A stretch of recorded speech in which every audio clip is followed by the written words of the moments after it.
News from the Ninth Circuit. A federal appeals court ruled on Tuesday that the U.S.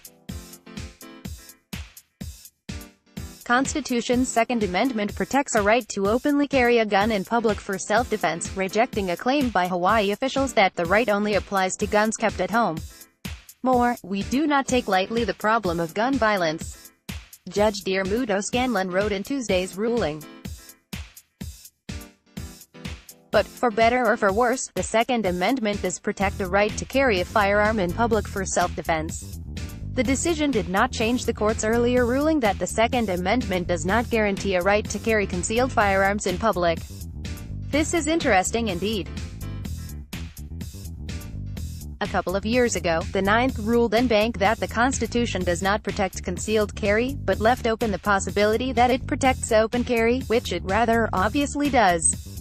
Now, a Ninth Circuit panel has ruled that the Constitution does indeed protect open carry. Unless the panel's decision is reversed en banc, the two decisions will have to be reconciled. When that happens, it seems most likely either that A. the court will strike down the open carry bans in Hawaii and California, or B. the court will adopt the argument, presented by the plaintiffs in Peruta, that a state can choose to ban either open or concealed carry, but could not prohibit both. Watch this space. I've got some questions for my progressive readers. When you think of Colin Kaepernick, do you define him by his quiet kneeling and many thoughtful interviews? Or do you define him by the socks he wore once, dehumanizing cops as pigs? When you think of writer Ta-Nehisi Coates, do you define him by his? Read more. How can you tell that Democrats are flailing in their efforts to stop Judge Brett Kavanaugh's Supreme Court nomination and don't currently have the votes or a good plan to do so? Let's look at the arguments they are trotting out right now.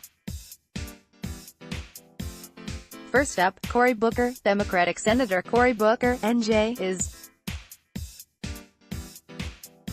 Read more. This human nature is shabby stuff, as you may know from introspection. Peter DeVries, from reading the public letter of admonition sent by the U.S. Senate's Select Committee on Ethics to Robert Menendez, the Democratic incumbent seeking a third full term representing New Jersey nationwide. Read more. Professor Samuel H. of Harvard, once a speechwriter for Franklin Roosevelt, lived nearly a century, from 1911 to 2007. If he'd lived a bit longer, he might have made a good speechwriter for Donald Trump. In 1979, about the time of my first political memories, inflation and gasoline rationing, Professor. Read more. Editor's note: the following is Jonah Goldberg's weekly newsletter, The G-File. Subscribe here to get the G-File delivered to your inbox on Fridays. Dear reader, but not Allegra but in Meyer, may she rot in hell. Some of you may recall that my favorite essay by the late Tom Wolfe is The Great. Read more.